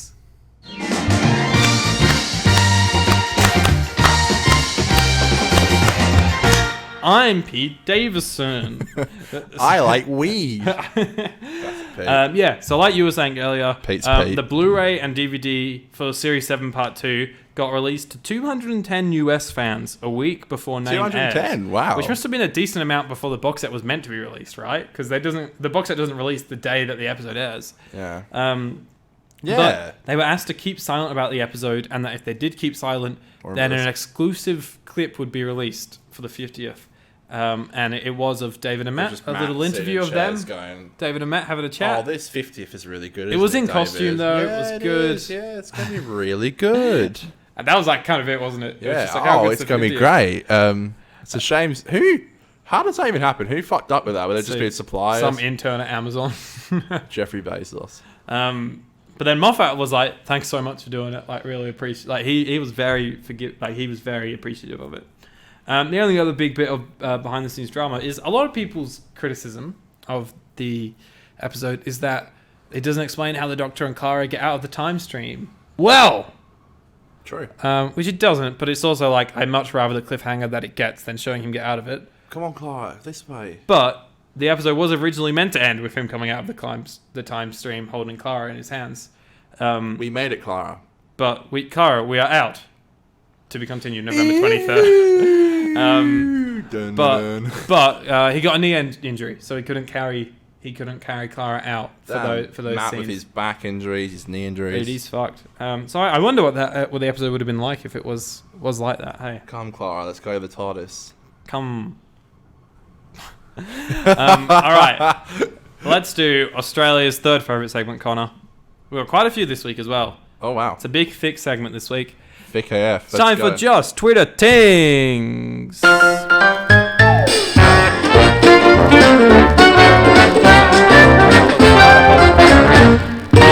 Just Twitter Tings is the segment where we talk about just the tings that you're saying to us over on Twitter. I'm bringing up now. Instagram. Over on Instagram. So that's at 50Doctor on Twitter and Instagram. Every week we put out questions asking what you thought of the episode that we're going to review each week. This week obviously being the name of the Doctor. So thank you to everyone that has put in reviews this week. Everyone's turned up for this week. All the hits. Whoop, all the gang. Whoop, whoop, all the gang are here this week. Whoop. So that's great. It's been a while since we've had everyone together. We just had little comments from everyone here and there, but just like this episode with the Paternoster gang. That's right. It's the 50% Paternoster gang Podcast. So I said the name of the Doctor, the big finale, the show's biggest cliffhanger. What are your thoughts? We want to know. What crazy theories did you have? Write them and we'll read them on the show. Dylan is back in full force. He says, it's not good. Bruh. Because I always feel like I read Dylan's really aggressively. I don't know why. I'm sorry, He's an Dylan. aggressive man. He's not. I'm just kidding. He's a lovely man. How dare you? Fuck you, Connor. You told Jacob to fuck off this episode. I actually really need to be a lot nicer. We, Yeah. as a collective, need to be a lot nicer But to I the was people kidding. that we I don't know care who he about. was, so. Maybe I was, maybe I wasn't. Dylan says, I'm going to say nice and happy. It's not good because it's clearly Moffat rushing a finale so he can work on the 50th. But it's entertaining and the ending always gets me excited. Sorry I haven't reviewed anything in a while out of 10. It's okay, Dylan. We forgive you. We forgive you. Here We love you. 50% Because we're kind and we never say a bad thing on here.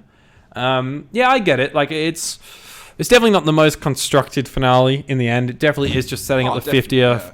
Yeah. But I do think it wraps up things relatively nicely, that like the series arc, even though it is dumb that it goes into the timeline and stuff, it still does solve like the big questions of Series 7. So that's good. The question that should never be answered.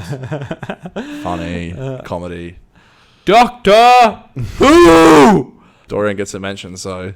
Mike Honor, who gives a flux, says, did I say Honor or Honor? I wonder if it is Honor or Honor. Surely it's Honor. Let us know. Let us know in the comments below. Mike Honor says, now then, this one. It has several elements that I really like. The seance is great. Clara and River meeting. Jenny's part was super chilling. The creepy faceless monsters. Genuinely scary. Return of Sir Richard E. Grant. River's goodbye. And what a cliffhanger. Hello, war. But, is it a good finale? Is it a good episode? Is it a good story? Does anything actually happen?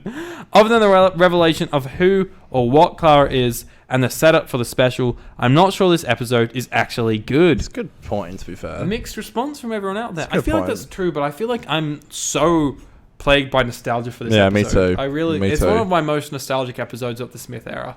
I don't have a lot of nostalgia for it, but this time was great. Vinny says, Mint will write proper response after the gym. Cheers, V. Cheers, V. Queen Cheers, V, as I call her. Queen V. Do you get it? Like Queen Bee? Okay. She then says, here is the response. I don't know why I'm okay, so I don't know why, but I really vibe this app. Yeah, Vinny. Go Queen V. You Queen Slay, yes. I think it's a good finale, even though it's not quite as exciting, as fast-paced as previous finales. Of course, this one is leading up to the big fitty, and I think it does the big fitty pot. Sorry, and I think it does a great job. Clara being the most important companion to the Doctor and being ever present in his time stream is a lovely tribute to Liz Sladen. Is it? Is it? Is it? I am confused. Okay, I didn't know. Maybe. That.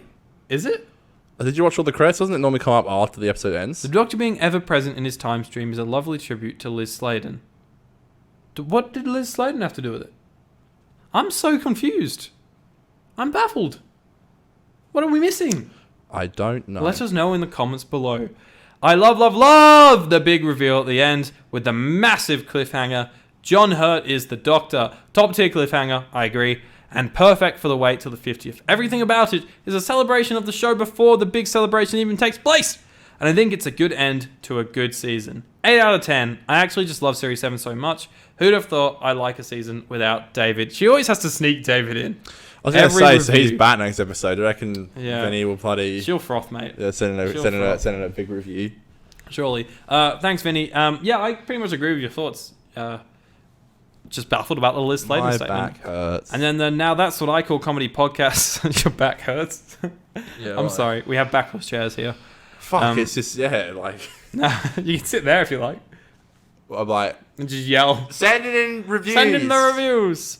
Then now that's what I call comedy podcasts. Our good friend, Jacob Hines, who has sent in... It's not Richard again. It's not... I said the right one this time. No, you said Hines. You said it again. It's Jacob. It's not Hines. You said Hines. What Jacob is it? Oh, wait. Am I messing it up here? I think you are. It's Jacob Hind. Hind. You said Hines again. Fucking hell. I'm It's sorry. not our friend. I'm sorry, Jacob Hind. Poor Jacob Hines is going to be like, stop fucking talking about me on your shit Doctor Who podcast. I actually saw him last year and he was a nice guy. He's still a nice guy. Wait, Richard Hines? Okay, yeah. That's a different person to Jacob Hind. You were at the pub me at the time. You saw him as well. You should have been like, sorry for shouting out every episode of the podcast. It's a free shout out. Mentioned a friend from the UK. Now that's what I call comedy podcast. Jacob Hind, who also is the person who has just released a video about the 14th Doctor, which and Conor we're in and it. I are And in. Vinny. And Vinny, is she in it too? Yeah. Woohoo! Yeah. He has to say they don't reveal the Doctor's name. 0 out of 10. Well, who knows? I agree. I must agree. Now that's what I call comedy. Conor, over to you, my friend. All right. Over on the Instagram. I said, Did you? do you like the name of the Doctor? I don't know. Tell me. 100% of people said yes. Let's 100? go. Yeah, 100%. Wow. So not a single no. That's a good result. That's probably the first in a while. Yeah, shit Thoughts sticks. on name of the Doctor? River Doc Song Who said, look, I love this episode, and the Impossible Girl arc is a great lead into the Day of the Doctor, and I mean, the River stuff is perfect, especially the goodbye at the end makes me cry every time. Preach it, sister. Friend of the show, Xavier, said setup. Yeah. Dude, his reviews are always just one word, and Setup. it's just... Nice but round somehow he shit. sums it up. Somehow he sums up how he feels in one word. I've been gypped here. What have you been gypped with? Nicole put, it's a mystery worth solving. If you want to find out the context Perfect. behind that, you can watch our Hyde review. Fuck, I've been gypped. Nick did say that she gypped you. She was I've like, been I've sent in gypped. something. Oh, look, to be fair, I think it's funny. Good. So thank you, Nicole. Conor cracked on to my girlfriend before me and her were dating and said that she's a mystery worth solving. Cracked on, is Anyone that the right doesn't care. word? Yeah, he tried big time. Is cracked on the right well, word? he called her the mystery worth solving, so there you go. I totally got fucking called out for that with the trailer on BBC TV, UK TV. You got wrecked, Nearly mate. got away. I've used That's a what few you get Doctor for Who. using the Doctor's lines. I used a few Doctor Who lines with a few guys, and they've never known. Some of them are good. Because who watches Doctor Who except nerds and losers with no lives like us? Yeah, the one that I use the most. Why am I laughing? It's not even a funny joke. I was going to say, the one that I use the most is when girls ask me to leave and I say, I don't want to go.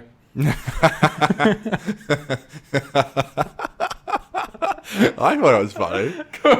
It's funny, isn't it? Should be a comedian. I asked about the Jodie not regenerating the TARDIS. Aidan said it's because Doctor Who is dead and doesn't make money anymore. What was your because Jodie question? is bad. State your question properly. I missed that.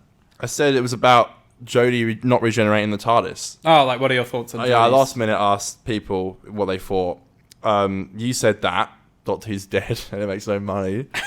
Xavier said something joke, different finally. Yeah, I know. And Nicole said, this is also a mystery worth solving. So I got gypped twice. Double gypped. Double Gypped. And we got a massive review from Jacob. Yep. Name of Doctor Review. Let's I do don't it. get this episode. When watching it and thinking back on it, I still understand what is going on. It all feels a bit rushed and could have been done with being 2 parts. Whisper Men are cool design, but just come out of nowhere and don't do much in the episode. However, I do enjoy the Impossible Girl ending. I feel like most people hate Clara because she's a special impossible person, and that's why she's with the Doctor. But really, she's only become the Impossible Girl because the Doctor forced this upon her by seeking her out. But this episode is enjoyable with Matt giving a great performance. Also, it's time for Aidan's favourite segment. Where was I when I watched this episode? Oh, Okay. damn. Bloody Richard didn't I- Hines is getting in on the episode on the where was I? I like it. Thanks, Jacob. You said Richard I know again. it was a joke. Okay. It was a joke. Fucking hell, the poor guy. Can't cut a break. Yeah, dude. I'll give Richard some slack. Come on, mate. When I saw this for the first time when it aired, I was 11 and had only seen Tennant and Matt's episodes.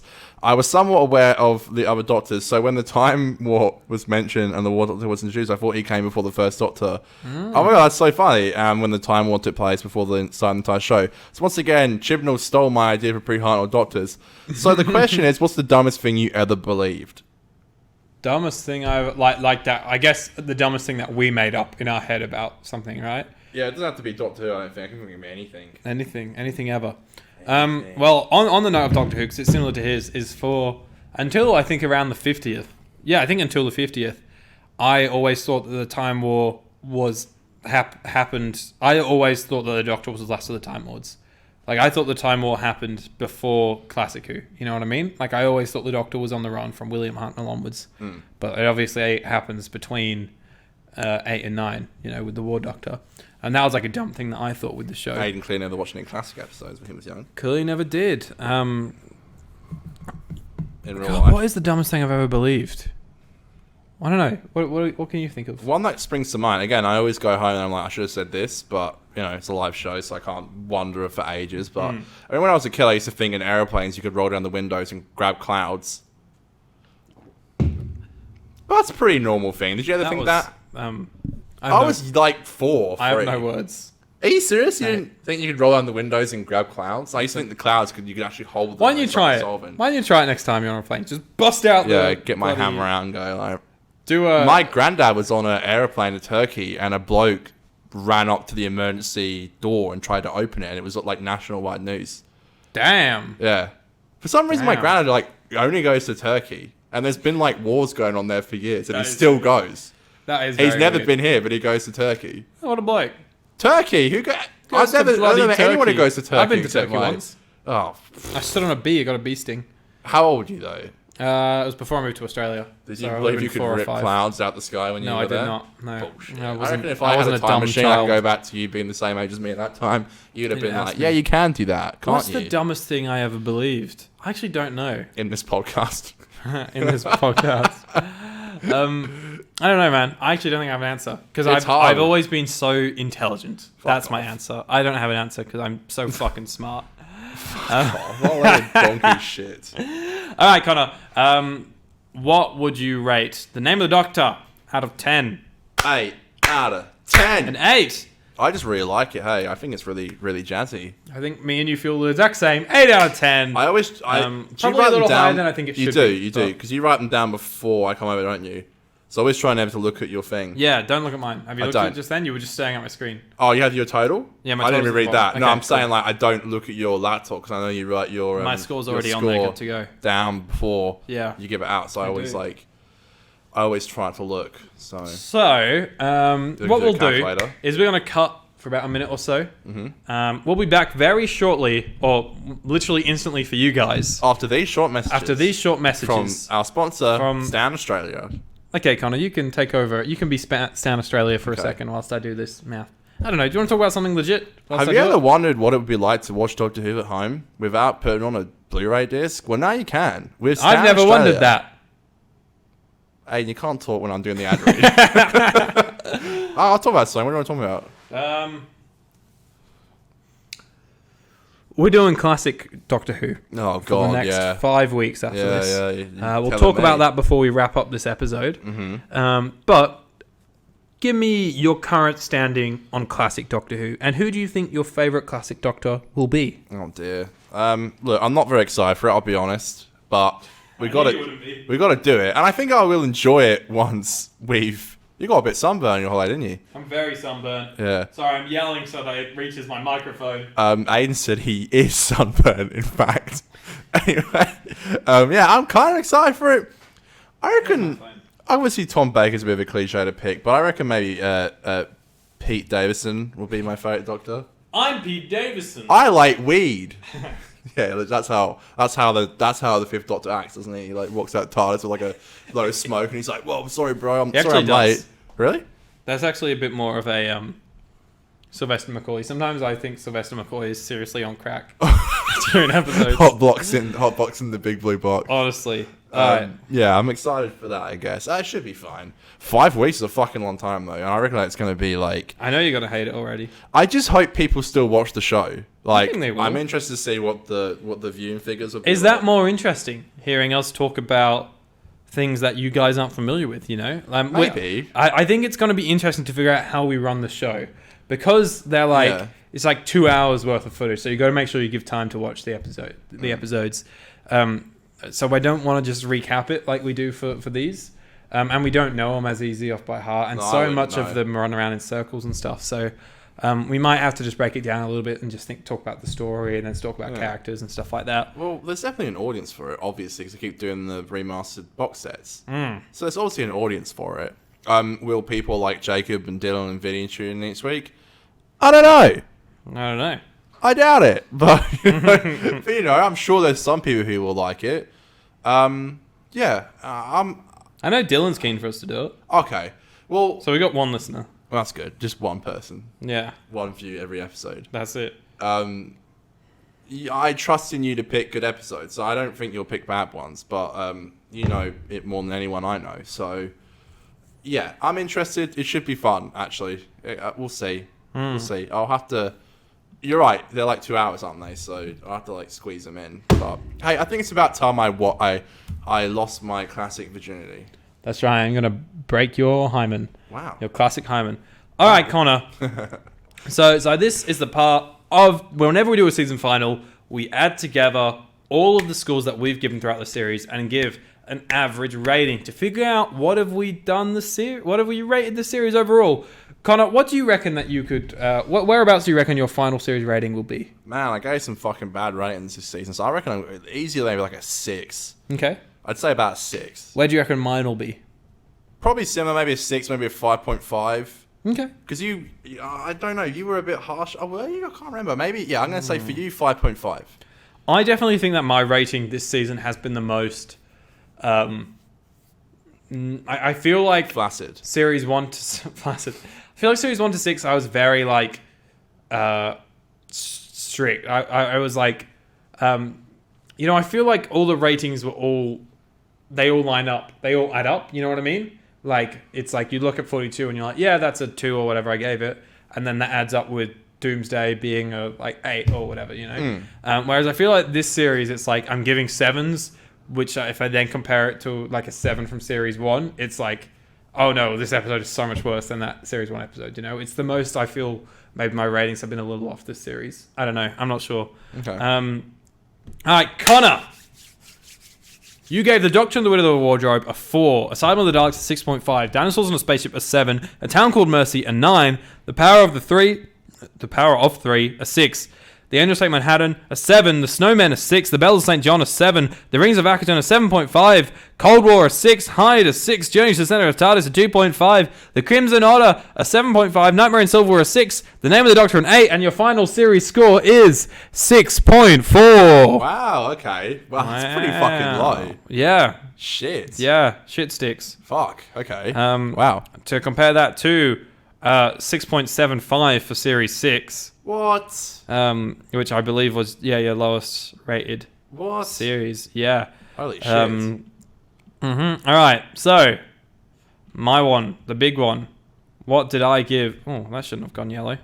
What did I give Series 7?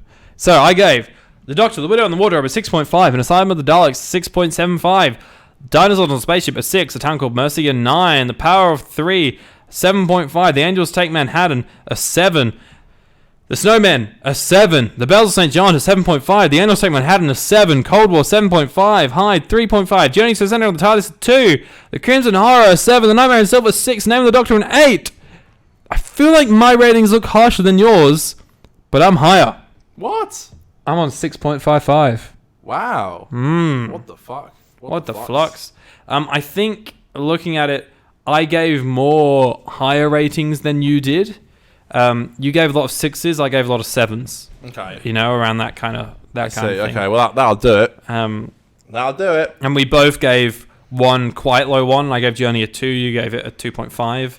And then one that was like still quite low, but not as low. I gave Hyde a 3.5, and you gave The Doctor in the Middle of the Wardrobe a 4. So yeah, dude, what a fucking journey it's been getting to the end of Series 7, dude. Center of Season 7. 15 episodes. 15 episodes of this podcast. Took months. Also with 6 episodes of Flux in there, an episode of Eve of the Daleks in there. This is the longest it's taken to get through a series. It has been insane, and I can't wait to move on to something new. And that's in Classic Who. So, Classic Who. Conor is new to Classic Who. I wouldn't say I love Classic Who. I really like Classic Who. There is episodes I love. And I'm very familiar with it now. I've watched, I guess, about a third of Classic Who. I've basically watched all the collection sets and a couple of the animations. So out of the episodes that I've seen, I'm tailoring episodes that I think Conor will really like, as someone who likes the newer stuff. And, well, not Jodie's era, but like, who likes the revival, right? Mm-hmm. The fast-paced stuff with a bit of drama, a bit of heart. I'm trying to find that kind of stuff, the fun stuff, but also stuff that just is like what people talk about a lot in it. So, over the next 5 weeks, the episodes, the storylines that we are going to do. Okay. Next week, we're going to start with the 3 Doctors. Okay. So you get to see Omega. You get to see John Pertwee as the Doctor and his companion Joe Grant. You get to see Patrick Troughton as the 2nd Doctor and a few small snippets of William Hartnell as the 1st Doctor. Okay. After that, we're going to do the City of Death, which I loved. I watched for the first time last week. And it's got so much location footage in Paris, like with the Eiffel Tower in the background, Notre Dame, all that kind of stuff. And it's such a fun, exciting episode. So we're going to do that. After that, we're going to do Earthshock, because I know you kind of been wanting to watch that one for a while, and it's so big. Everyone always talks about Adric's death, so I thought that would be a good one for you to do. After that, we're going to do Survival, because I know you've wanted to watch that one for a while. And it's obviously the end of Classic Who Survival is. And I guess that then leads into our final classic adventure, which we're going to do the TV movie with Paul McGann. These are great picks, actually. Now I'm more excited. Cool. They're really good picks. And I thought maybe for the TV movie, we can also watch Night of the Doctor. And then that can segue us into an adventure in space and time, and then into Day of the Doctor. Are we doing we're doing 5-ish Doctors with Adventure in Space and Time? Yeah, we'll do them together, yeah. Okay, all right. And then we can do 100 episodes. And then our 100th episode of the podcast will be Day of the Doctor after that. So we're doing a bit of a segue out of the norm. But yeah, 5 pretty solid episodes. I reckon they're good episodes, actually. The 4 series stories are episodes that I really, really like, and I think you'll like them for the same reasons. The TV movie I've not seen in a very long time. Never seen it. But I think it's like, from memory, it's very like 90s action movie kind of vibe. From what I've seen from clips, yeah. I think I'm going to just enjoy it because I really like Paul McGann and his Big Finish and stuff. Yeah. So, yeah, I think it's going to be a lot of fun. Awesome. I'm excited, actually. You're excited now? A bit more excited now. So, Conor, you've got a week to watch the 3 Doctors. That's 4 parts, 24 minutes long. Okay. Yeah? I'll be able to do that. Yeah? No problemo. No problemo. No problemo. Awesome. All right. Well, that's it. That's Series 7 of the 50% Doctor Who podcast. 7. Wow, where you are. Wow. Haven't we grown? Remember when we did Series 1? Yeah, I do. Yeah, that was ages ago. That was nearly 2 years. Well, we started in June 2020. I don't remember what episode we did for the 1 year anniversary anymore. The 1 year anniversary was The Lodger. Oh yeah, it was. Yeah, Mm. that's our first filmed episode, like proper filmed. It was, yeah. Dan's studio. Our 50th episode was the 11th hour. I remember we That's right. sort of timed that a bit. We had to add in Dreamland, I think, to make that work. Yeah, we did. Yeah. And then to get to our 100th being day, we've had to add in 5 classic stories, 6 episodes of Flux, an episode of Eve of the Daleks, and Adventure Space and Time. And Adventure Space and Time. You know what's going to fuck us up? What? Is if I'm sure these episodes will get done before Easter, but like, Yeah, imagine I was if thinking the Sea that. Devils episode just comes in and cuts off our thing, and Day of the Doctor becomes our 101st episode. I doubt it because Easter's April. Yeah, I think we're good. I I think think we should be fine. because it's including Adventure in Space and Time. That's 6 weeks, I think. Yeah. So I think we're good. I reckon we can't get close, but I reckon Yeah. we'll be able to fit them in. Awesome. Awesome. And then it'll be daytime. And then Deep Breath. Deep breath. Yeah. Damn Daddy right. Pete's era. Daddy Pete, the man. I want to do Deep Breath. I want to do Series 8 all in one go. So maybe we'll do Torchwood Series 1 just before Series 8 or something. I don't know. I'm really going to miss We'll see. Matt. Yeah, same. Hey. I listened to like the 50th soundtrack today, and it came up to like Matt's last like piece before Regeneration. So man, like I could feel myself getting emotional. I'm at work, fucking. I'm like, ugh. He's good, man. And we've been doing his era for so long now. Yeah. Like so long. When did we do? I think it 11th was. hour? It would have been very early because. It was. I think it Oh, was it would have been April. like March or April. Yeah, April last year. So almost a year we've been watching his era and reviewing it weekly on the show. So what a long era. It We've feels like grown up so much. I feel like David's era went so quick. so quick. Yeah. And then like this era has got on for ages. There's a lot more standalone episodes. And also Flux was. And Flux was in there. And when we did series 3 of David, we did that 2 episodes a week. Yeah. So that would have gone quite quick. Yeah, that's mad. That's mad. Well, look how far we've come. We film it now. We get new profile pictures per episode. 19th of April 2021 was when we did the 11th hour. And that was our 50th. That was our 50th episode. Okay. Yeah, we'll have to plan a good spectacular for 100. Yeah, we keep talking about this and we're not doing anything. I've planned a cake. Have you actually? Yeah. Wow. Yeah. We might I'm gonna get writing on it. Maybe we should do maybe we should get a coffee a few weeks before or something and chat it out or something. A beer? Yeah, that's a better option, I think. I think so. Coffee. Yeah, we should. I think our best ideas come better. Well, I wanted to get balloons because I feel like you do so much for the show. I want to get balloons. I want to get 100. Cool. And then I want to get a cake, and then they're gonna write on it. So I thought, cool, that'd be awesome. Cute. And I want to somehow do a few surprises along the way. Yeah, figure that out. We should. There's one thing I think I want to do. I've got to figure out how. It's a meme. But I just remember at the 50th, you were like, for the 100, I want to do a massive live stream. I want to do a big. And I was like, well, we're not quite big enough, I think, to sustain a live stream. Literally, I'm like, what? Who the fuck's gonna watch that? Yeah, exactly. But it'd be nice to do maybe a 3-hour episode or something. Full of all sorts of fun. It's got to be jam packed with some fun. Yeah, we don't want to make stuff. it long for the sake of being long. We want to fill it with all sorts of fun stuff. Honestly, as well, I've been thinking of as much. I think TikTok fucking melts your brain, and I don't have it, but I hear it's fantastic for promotion. So I've been thinking of maybe starting a. You can do that. I ain't touching that shit. Yeah, but you can do it. This motherfucker. I wasn't asking you to do it. I will do it. But I was saying I think it wouldn't really work with the Zoom stuff, but with doing this, I could edit together a quick minute thing. I reckon it would do really well. Yeah, cool. So I might think about it. Just think about it. You'll. I struggled to fucking do Instagram, so I imagine you do. Oh yeah, I need to post about today's episode that just came out. I actually did really good today. You were that quick. I noticed that. Yeah, I was. Good on you. I don't normally get that. Conor posted his first Instagram post in a year and a half on the 50% No, I Doctor. fucking didn't. I do it every week, dickhead. All right, that's us, folks. No. Follow us on Twitter and Instagram at 50Doctor. Subscribe to us on YouTube at the 50% Doctor Who podcast. Listen to us anywhere via our link tree below. We do need to update it because we are also on Google Podcasts and a bunch of Stitcher and things like Apple that. But Podcasts. they're not on the link.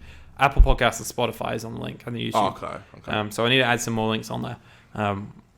But yeah, join us next week for the 3 Doctors, a classic adventure. We promise we're not going to be boring with it. We're going to try and make it as fun as possible, and hopefully very drunk. And we're gonna have to get very drunk for it.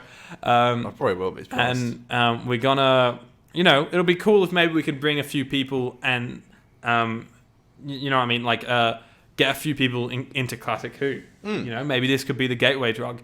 Because the Three Doctors, I think, was the first episode that I really loved. Like, I think it was like the third or fourth box set that came out. And I'd liked episodes. Yeah, well, hopefully I will. And this was the first one where I was like, that was great. I loved every second of that, you know? I love it. It's there's some monsters in it which are bubble wrap, and not in the Kablam kind of way. It's just a monster made out of bubble wrap. Kablam. And they're adorable, Peter kind of. Pete McTie. I always get it wrong. All right. Let's sing out a song for the last time, Series 7, Conor. Bye, everybody. Let's do it. All right. It's Aidan and acapella in the podcast. Outro, Doctor Who review. Doctor Who reviews. The last time for season 7. Hey. It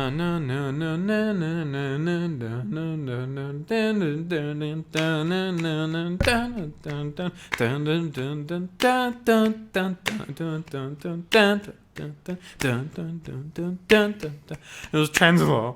It was definitely Chancellor. Yeah. Sorry.